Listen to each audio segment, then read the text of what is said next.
Assalamualaikum warahmatullahi wabarakatuh. Selamat pagi anak-anakku. Gimana kabar kalian di rumah? Semoga kalian tetap sehat selalu dan jangan lupa tetap mematuhi protokol kesehatan. Nah, hari ini kita akan mempelajari tentang alat gerak pada manusia. Yang kemarin kita sudah bahas yaitu alat gerak pasif, tulang. Nah, sekarang kita akan mempelajari alat gerak aktif yaitu otot. Yuk kita mulai pelajarannya. Siapkan alat tulisnya. Perhatikan gambar berikut nih. Nah, inilah tubuh kita jika tidak ada kulitnya. Sangat sempurna kan ciptaan Allah itu? Apalagi tubuh kita, manusia itu diciptakan sungguh sangat sempurna.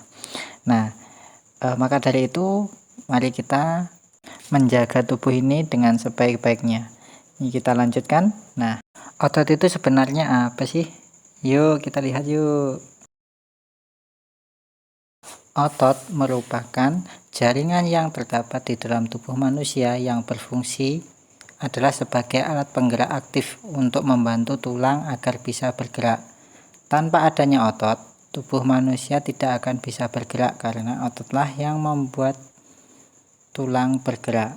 Nah, jadi tulang itu digerakkan oleh otot, makanya disebut otot itu alat gerak aktif. Seperti itu. Kemudian otot itu dibagi di 3 jenis, yaitu yang pertama otot polos. Otot polos merupakan jaringan yang terbentuk oleh sel otot yang bentuknya seperti gelondong di mana bagian ujungnya cenderung meruncing. Nah, jadi agak lancip-lancip. Kemudian, bisa diperhatikan itu di gambar bentuknya seperti kalau kita seperti ubi jalar. Kemudian yang kedua, otot jantung. Otot jantung terletak pada dinding jantung. Namanya aja udah otot jantung, berarti letaknya di jantung. Kemudian otot lurik. Biasanya disebut juga dengan sebagai otot rangka karena otot ini biasanya melekat pada rangka. Disebut lurik karena bila dilihat dengan menggunakan mikroskop akan tampak seperti garis-garis gelap terang pada serabut otot ini.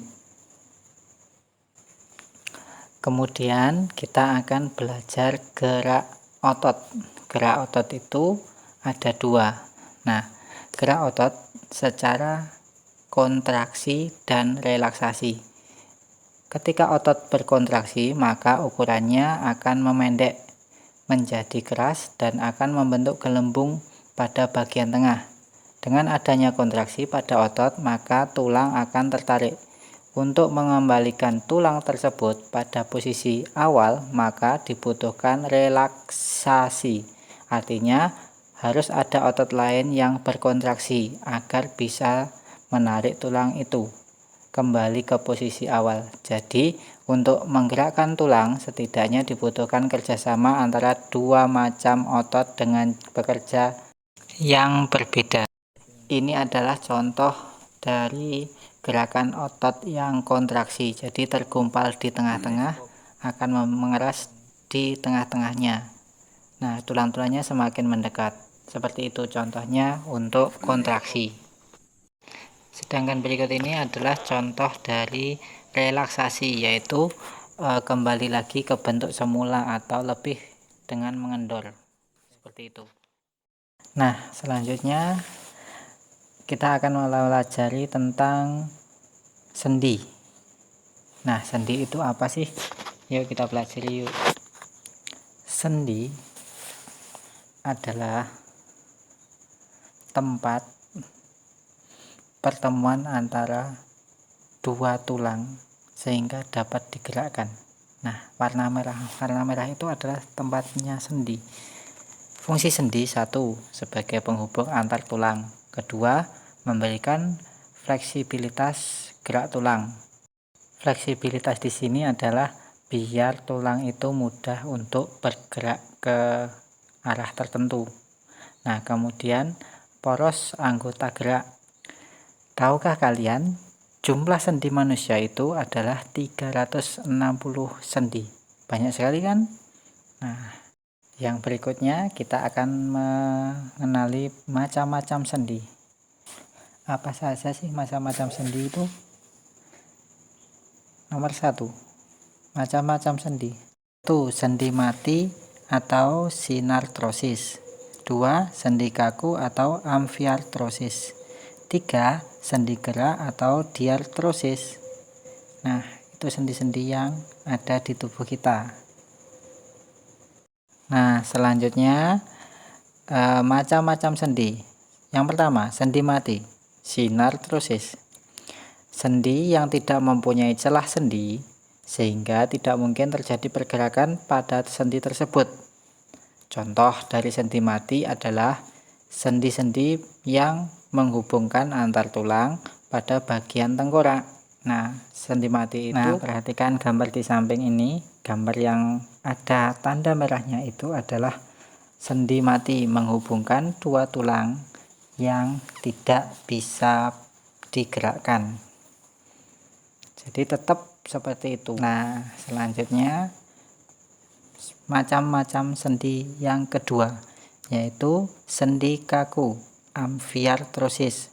Sendi yang dapat digerakkan namun terbatas. Contohnya adalah sendi pada ruas tulang belakang, sendi pada pergelangan tangan, sendi pada tulang dada. Nah, kemudian yang selanjutnya adalah sendi gerak. Kemudian macam-macam sendi. Sendi gerak diartrosis. Sendi yang dapat digerakkan secara bebas. Sendi gerak dibedakan menjadi yang pertama, yaitu sendi engsel. Seperti engsel pada pintu, sendi ini memungkinkan pergerakan tulang pada satu arah. Contoh sendi engsel adalah sendi pada lutut dan siku tangan. Nah, inilah sendi engsel, yaitu di kaki dan di tangan hanya satu arah saja, serta di jari tangan kita. Itulah tadi sendi engsel.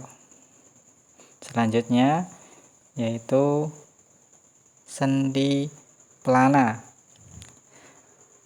Sendi pelana adalah salah satu tulang yang dapat digerakkan menuju dua arah. Contohnya adalah sendi yang menghubungkan ruas jari telapak tangan. Perhatikan video berikut. Selanjutnya adalah sendi geser. Sendi ini memungkinkan terjadi gerakan pergeseran pada tulang. Contohnya adalah sendi pada ruas tulang belakang. Kemudian sendi putar. Pada jenis ini salah satu tulang dapat digerakkan karena memiliki poros pada tulang yang lain. Contohnya adalah sendi yang menghubungkan tulang hasta dan tulang pengumpil. Berikut.